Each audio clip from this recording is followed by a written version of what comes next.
Arkansas team that really is so dominant. As we get ready for the second of these two heats, same situation, top three automatically in.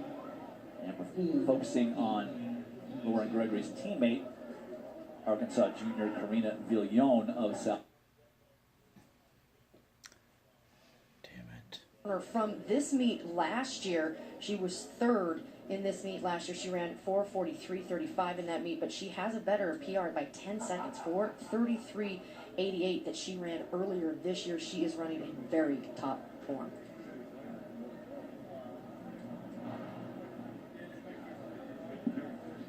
Here's how they will line up. There are 10 athletes in all.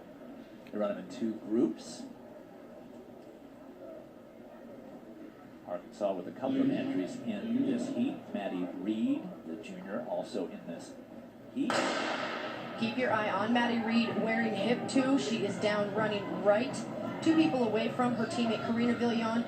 Karina really has the top speed of the 3 that we've just talked about from Arkansas, but Maddie Reed will shadow her and needs to run the 800 to the 1200 leg of this to focus. That's where most of these milers tend to drop off. This first 400 right here will be for positioning. You want to make sure you don't want to go out too hard, but you want to get yourself out into position to where you can make moves should you need it after you clear the first 400 meters, and then that next 800 just kind of sit in pace. But from 800 to 1200 is where a lot of milers will end up losing a little bit of gas, and that's where Maddie from Arkansas wearing hip 2 is going to concentrate in this race. So it's Arkansas 1-2 right now.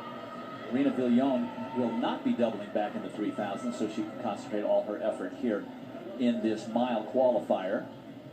This is what Lance Harder from Arkansas, their head coach, wanted. He wanted Maddie to go with Karina in this race and just stay up there. This is a little bit of a push. It's a testament to see where your training is on a big stage. You've run on this track all year long. This is their home track. They came through the 400 at 72 mid. So it's a little bit slower than the last mile, but you train on this all year long. But this is championship racing. This is what this meet's about. This is where you've got to find out where you can mentally make those moves, how you can fix your race, the little teeny details that you're going to concentrate on, whether it be a 400 or an 800 split, or being able to have enough in the tank to pass when you need it. Back into second, unless they pick this pace up, it's only going to be automatic qualifiers from this heat, and the 6th and 7th placers from the previous heat will be very happy. That's an advantage for this heat, to see what that first heat came through in, because now you know what the bubble time is and the cutoff, so you can adjust your pace accordingly and make sure that you get into that final tomorrow. So we get a chance to see how much they have either picked it up or slowed it down. At the 72.2 at the 400.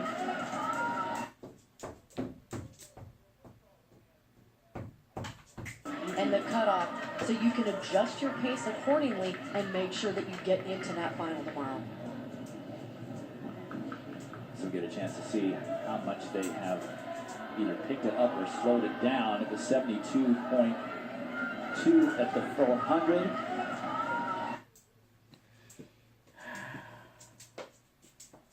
So definitely slower than the first heat. And the 2 Arkansas runners controlling the pace up front. 2:23.4 for that 800, so a little over 2 seconds slower than that first mile. So right now, this is the time between this and the next 400 where you've got to be able to have a little bit more gas in the tank and make moves. On this banked track, you also want to make sure that you're not going to have little 20-meter bursts of energy.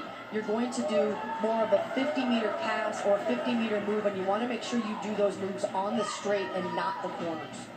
Presley Weems of Auburn has now moved herself into a automatic qualifying position. So right now, our mile final tomorrow. Presley Weems wearing hip 7. She had ran the fastest 800 meters in Alabama school history back in 2016. She had a 2:06.87. So she's got that 800 meter speed, which really helps in this part of the mile. about a 73-second 400. So very unlikely that we will see time qualifiers from this heat unless things really pick up. Somebody puts on a furious sprint over this last 300-plus meters.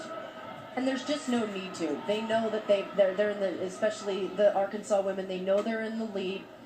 Presley Weems has them in her sights, sees that she's going to go through on the qualifiers. However, you've got to make sure that there's not a couple in the back middle of the pack that are going to come up and make that move just to push that pace up.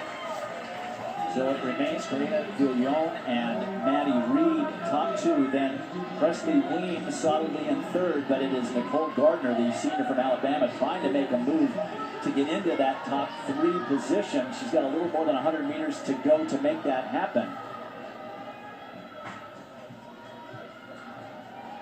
Villon and Maddie Reed now picking it up to make certain that no one comes around the outside to grab that spot. It's going to be close with Nicole Gardner still trying to get in the top three, but it's not going to happen. It is Villon, Reed, and Weems, your automatic qualifiers, and we'll have to take a look and see what happens with the times. 4:49.22 is the time for Karina Villon. And Maddie Reed goes from being her qualifying ranking 292 into the conference final. This is exactly where Arkansas wants to be, according to their coach, Lance Harder. He said, listen, just go out, do your jobs, qualify to the final, get into the position. They are going to have a possibility of a lot of points across the board in the distance.